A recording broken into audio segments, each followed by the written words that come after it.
L'invité écho du 17-20, Jean-Lémarie, vous recevez le secrétaire général de la CGPME. Bonsoir Jean-Yves Duménil. Bonsoir. Ça y est, la loi travail est adoptée en première lecture à l'Assemblée nationale. Mais la gauche est divisée, les syndicats sont divisés, il y a eu des manifestations encore aujourd'hui, des affrontements. Vous, les patrons de PME, êtes-vous satisfaits au moins ? Non, réponse non, bien entendu.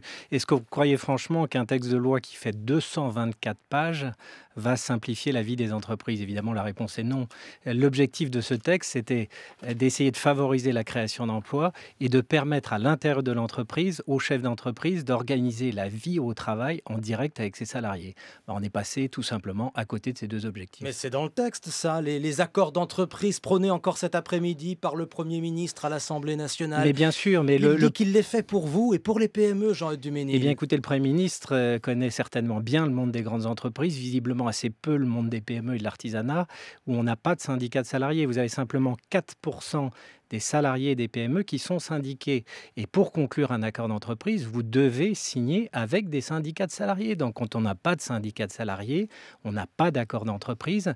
Nous faire croire qu'on va passer par le mandatement, c'est-à-dire qu'on va aller chercher quelqu'un d'extérieur, ça n'a pas de sens. Et donc, on ne pourra pas profiter des nouvelles souplesses qui seront offertes par la loi pour les grandes entreprises. Dans les PME toujours, et ça vous concerne également, Jean-Yves Duménil, les licenciements économiques précisément définis vont être facilités. Il suffira d'un chiffre d'affaires en baisse sur un trimestre. Un trimestre pour les moins plus de 11, petites entreprises, pour les très petites entreprises.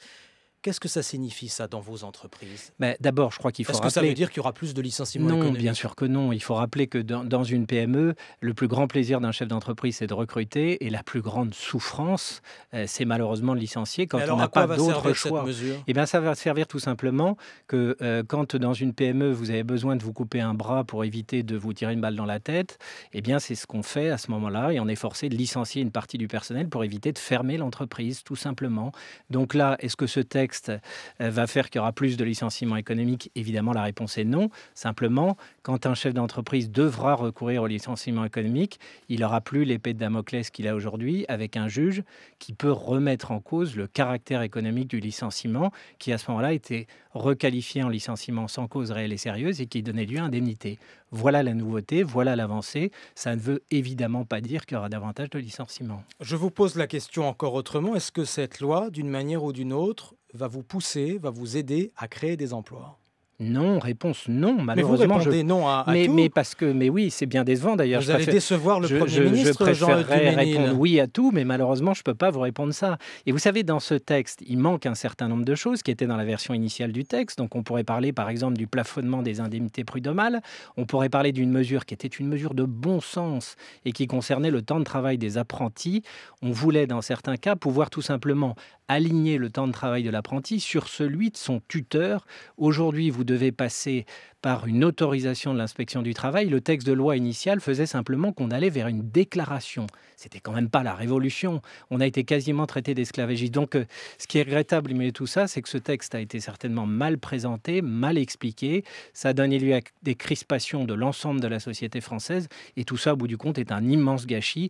Et en tout état de cause, ça ne permettra pas de créer d'emplois supplémentaires, ce qui est vraiment dommage quand on voit le nombre de millions de demandeurs d'emploi qu'on a aujourd'hui. Il y avait un point très important pour vous, c'est de la surtaxation des CDD. Le gouvernement voulait la rendre obligatoire pour décourager les contrats trop courts qui se sont beaucoup multipliés ces dernières années. Finalement, il vous laisse, vous, partenaires sociaux, trouver une solution.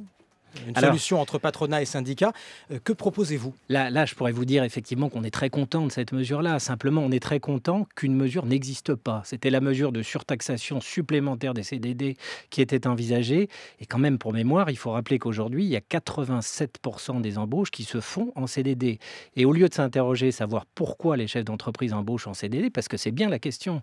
Et on sait pourquoi. Parce qu'ils n'ont pas de visibilité du carnet de commandes et qu'ils ont peur, en cas de difficulté de retournement d'activité, d'être contraints de licencier, de se retrouver au prud'homme. C'est ça la vraie raison. Il y a 20 ans, vous auriez pu invoquer ces mêmes arguments et le nombre de CDD était beaucoup plus limité. Peut-être, sauf que là, 20 ans, l'activité économique n'était pas exactement la même.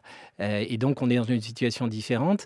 Et le remède qu'on nous proposait, c'était simplement de dire on va taxer la création d'emplois. Parce que ça revenait à ça. À partir du moment où l'essentiel des emplois aujourd'hui sont créés en CDD, on allait vers une taxe nouvelle pour des gens qui prennent des risques en créant des emplois. Enfin, c'était absolument aberrant.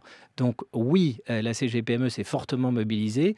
Oui, on a obtenu qu'on n'ait pas de généralisation et d'obligation supplémentaire de taxation. Et quand je parle de généralisation, c'est ça qui avait été évoqué au début. C'est-à-dire que ce n'était pas taxer simplement les CDD courts pour surcroît d'activité, c'était également taxer les CDD pour remplacement de salariés. Quand quelqu'un partait en congé maternité, vous alliez taxer son remplaçant. Ça n'avait aucun sens. Heureusement, ça a été écarté. Et c'est une excellente chose. Je vous repose ma question, puisqu'il est question de cela aussi dans les discussions sur l'assurance chômage en ce moment. Les syndicats proposent de pénaliser les contrats courts avec un système de bonus-malus ou avec un système de dégressivité. Plus le contrat est court, plus la cotisation patronale est forte. Est-ce que vous êtes d'accord avec ce genre de système ?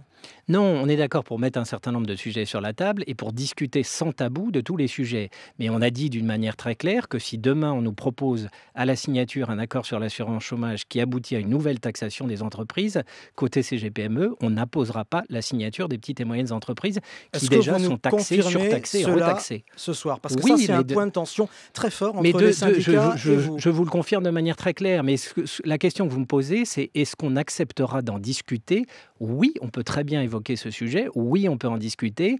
Oui, si au bout du compte, on arrive à un système où on ne taxe pas davantage et au contraire, on va vers une modulation avec moins de taxes au bout du compte, pourquoi pas? On peut réfléchir là-dessus. En tout cas, on refusera des taxes nouvelles par rapport à la situation existante. Une et ça, solution de dégressivité telle qu'elle est proposée par la CFDT, par exemple, c'est ça qui vous intéresse? Écoutez, la négociation est en cours, donc c'est encore trop tôt. On verra comment on en sort. Moi, je vous répète simplement, pour nous, pas de taxes, pas de contraintes supplémentaires, on en a bien assez. Et donc, s'il y a une contrainte supplémentaire, comme vous l'appelez, une taxe supplémentaire, pas de signature de la CGPME. C'est très clair. Est-ce qu'un accord est encore possible avant le 30 juin, comme c'est prévu, Jean-Eudes Duménil, pour l'UNEDIC? Oui, je pense que oui. Vous savez, souvent dans les négociations, les choses s'accélèrent en fin de période. Donc, simplement, il faut rappeler l'objectif de cette négociation, c'est d'une part de rétablir l'équilibre financier du régime UNEDIC, 4 milliards d'euros de déficit d'exploitation annuel et près de 30 milliards de déficit cumulé. Donc, on a un enjeu financier. Et puis, il faut faire en sorte demain qu'on arrive à orienter davantage les demandeurs d'emploi vers l'emploi, justement, vers le retour à l'emploi, ce qui n'est pas suffisamment le cas aujourd'hui. Jean-Eudes Duménil, le secrétaire général de la CGPME, invité de l'interview Écho. Merci.